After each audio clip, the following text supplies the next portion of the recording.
తెలంగాణలో అసెంబ్లీ ఎన్నికల ప్రచార కొనసాగుతుంది. ఈరోజు పెద్ద ఎత్తున నామినేషన్ల ప్రక్రియ కూడా చేపట్టారు. వివిధ పార్టీల నుంచి వివిధ నేతలు ఏదైతే అభ్యర్థులు ఉన్నారో వాళ్ళు నామినేషన్లు కూడా చేపట్టారు. ముఖ్యంగా చూసుకుంటున్నట్లయితే మనం ఈరోజు ఆలంపూర్ నియోజకవర్గంలో ఎస్సీ రిజర్వ్ కాన్స్టిట్యున్సీ అయిన ఆలంపూర్ నియోజకవర్గంలో బీఎస్పీ పార్టీ రాష్ట్ర అధ్యక్షుడు ఆర్ఎస్ ప్రవీణ్ కుమార్ సోదరుడు ఆర్ఎస్ ప్రసన్న కుమార్ ఈరోజు బీఎస్పీ పార్టీ అభ్యర్థిగా నామినేషన్ దాఖలు చేశారు. ప్రస్తుతం వారు మనతో పాటు ఉన్నారు, వారితో మాట్లాడదాం. ఒక ప్రొఫెసర్గా ఉన్న ఆయన రాజకీయాల్లోకి ఎందుకు వస్తున్నారు, ఒక స్వచ్ఛంద పదవి విరమణ చేశారు, అసలు రాజకీయాల్లో ఏ నేపథ్యంలోకి వస్తున్నారనే విషయాలు వారితో మాట్లాడదాం. సార్ చెప్పండి, ఈరోజు నామినేషన్ దాఖలు చేశారు బీఎస్పీ అభ్యర్థిగా, ఎలా చెప్తారు? ఈరోజు నామినేషన్ కొత్తగా ఇది రెండో నామినేషన్ ఈ నియోజకవర్గంలో. దాదాపు 2009లో ఒకసారి ఇదే నియోజకవర్గంలో ఈ టీడీపీ పార్టీ బీసీల పార్టీ అనేటువంటి టీడీపీ పార్టీ నుంచి మహాకూటమి అంటే టీడీపీ టీఆర్ఎస్ సిపిఐ సిపిఎం తరఫున నేను అభ్యర్థిగా ఉన్నాను. అప్పుడే నామినేషన్ వేశాను. అప్పుడు కూడా సమీప్ అభ్యర్థి పైన 1180 కోట్ల స్వల్ప తేడాతో నేను ఓడిపోవడం జరిగింది.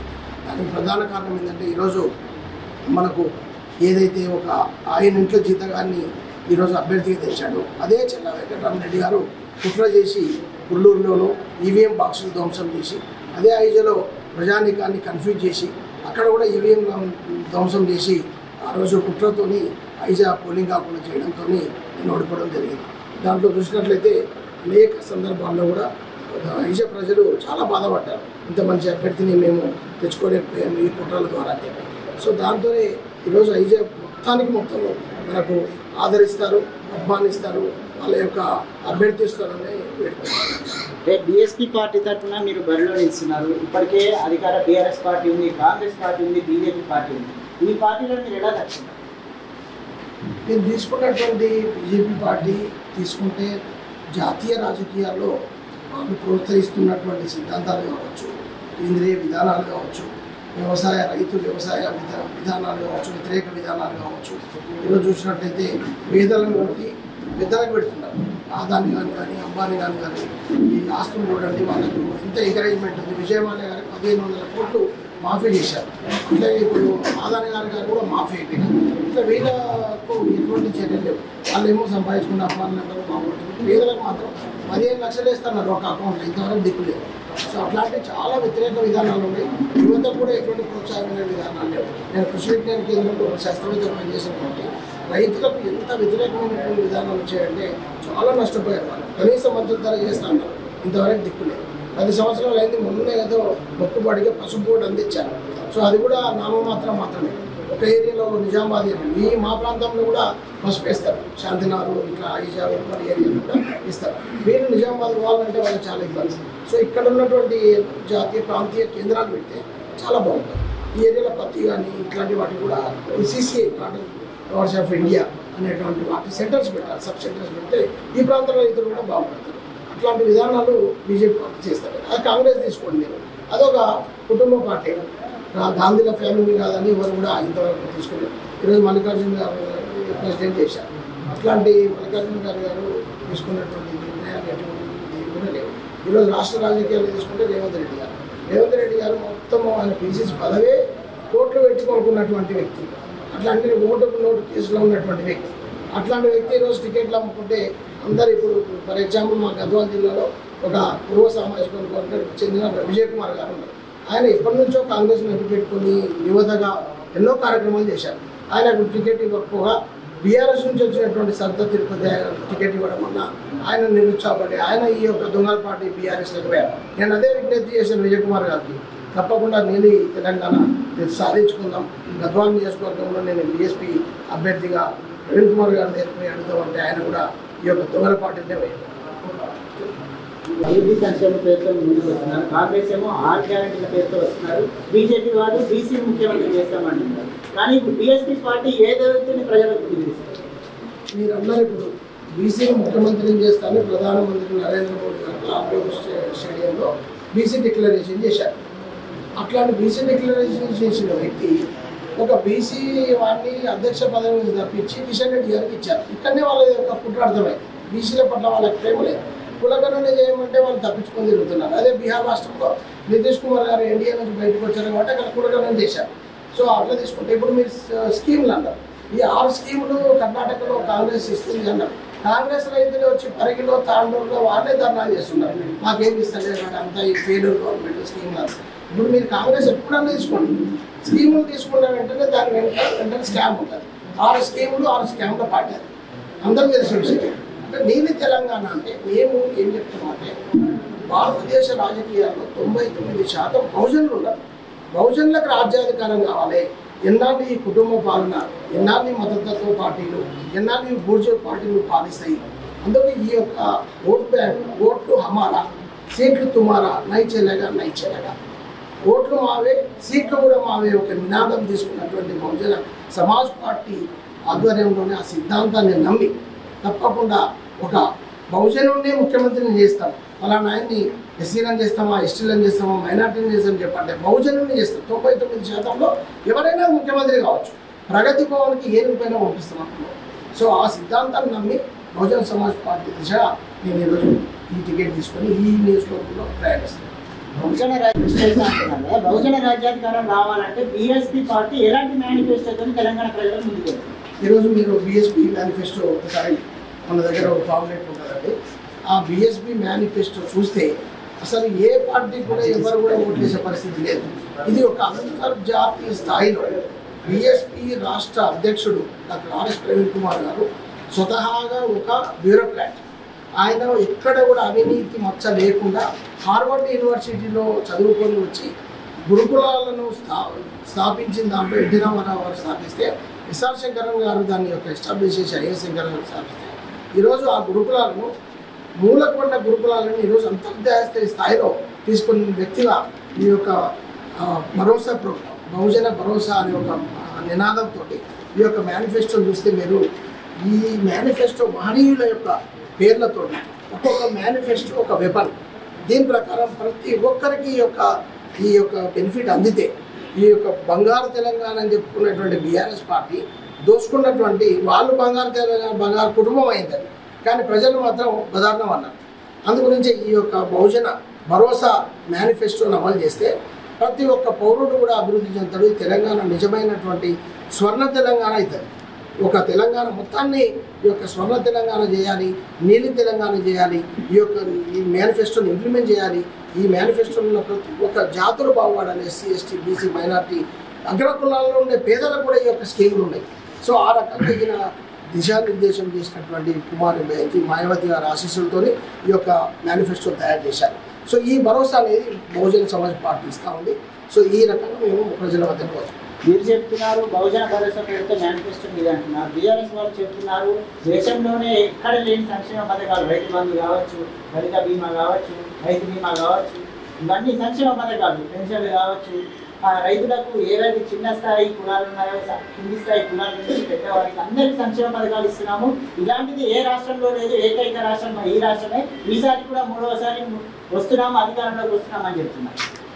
మీరు రైతు భరోసా, రైతు బంధు అన్నారు. అది రాబంధుల బంధు.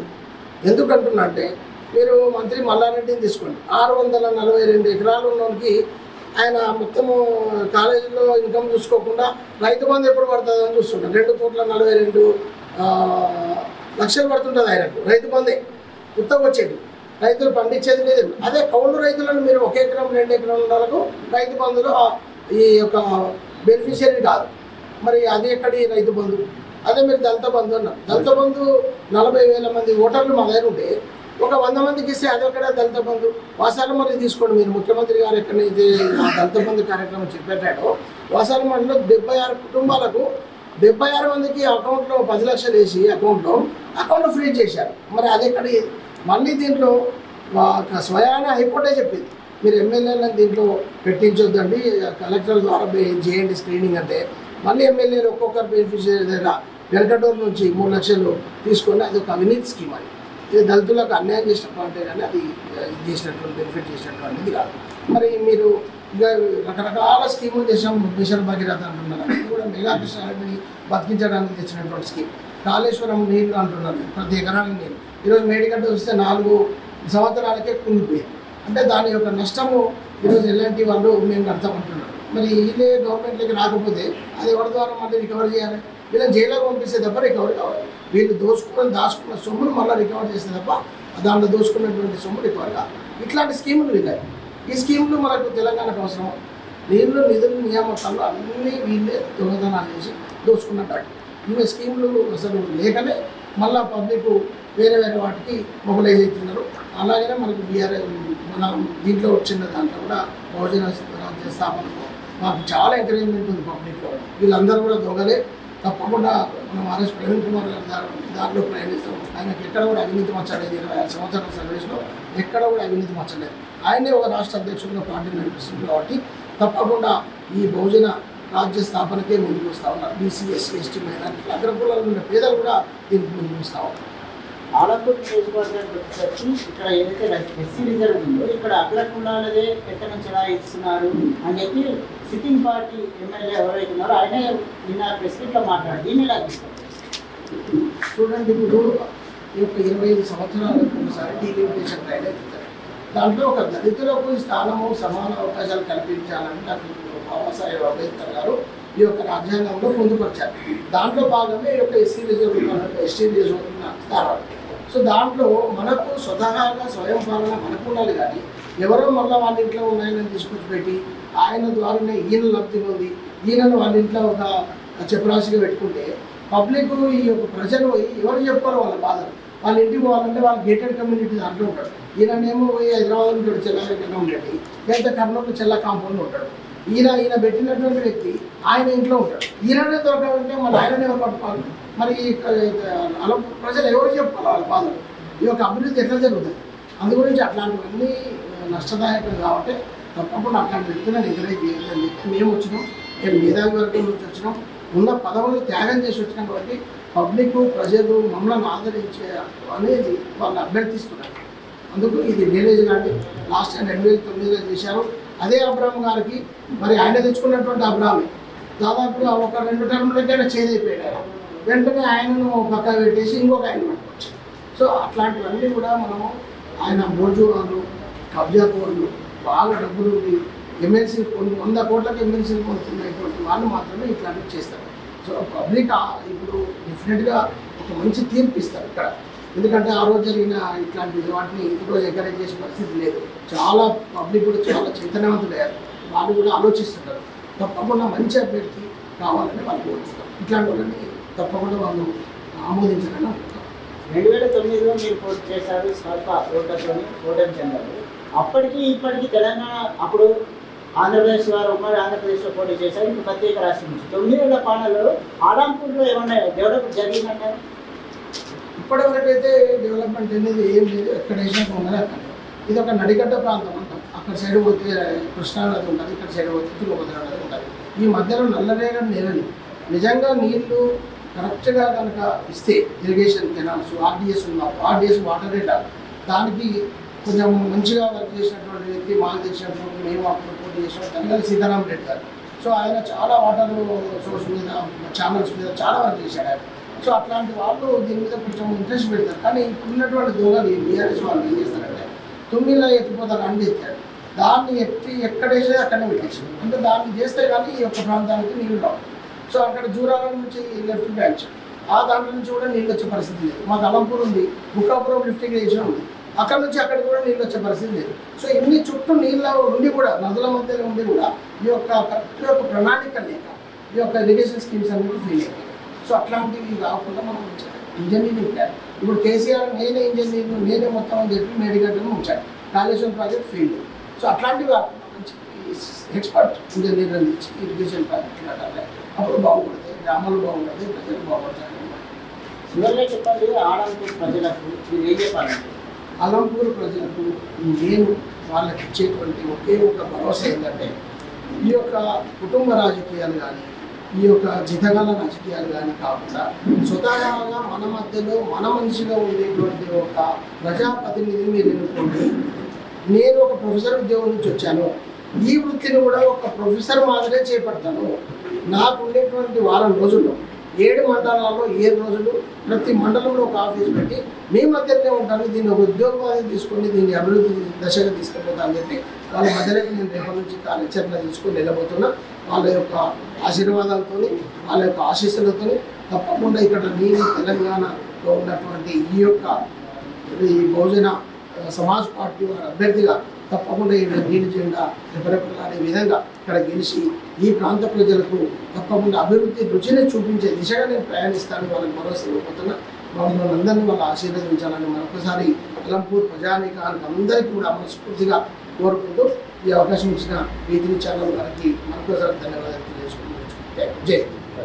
ఏదైతే నిధులు నియామకాల పేరుతో తెలంగాణ రాష్ట్రం ఏర్పడిందో, తెలంగాణ రాష్ట్రం ఏర్పడిన తర్వాత ఒక కుటుంబం బాగుపడిన తప్ప తెలంగాణ రాష్ట్రంలో ఎవరికి ఎలాంటి అభివృద్ధి జరగలేదని చెప్పేసి అక్కడ నిరుద్యోగులు ఆ ఉద్యోగాలు లేక ఆ పేద ప్రజలు ఆ కనీస అవసరం లేక ఇబ్బందులు పడుతున్నారని చెప్పి ఏదైతే ఆర్ఎస్పీ ప్రవీణ్ కుమార్ గారి నేతృత్వంలో బీఎస్పీ తెలంగాణలో రాబోతుందని నీలి జెండాని ఎగరవేస్తామని చెప్పి ఆ బడుగు బలహీన వర్గాల ఆశయ సాధనకై కృషి చేస్తామని ప్రసన్న కుమార్ చెప్తున్న పరిస్థితి కనిపిస్తుంది. కెమెరా పర్సన్ నరేష్తో రుమాజీ నవీన్, ఆలంపూర్.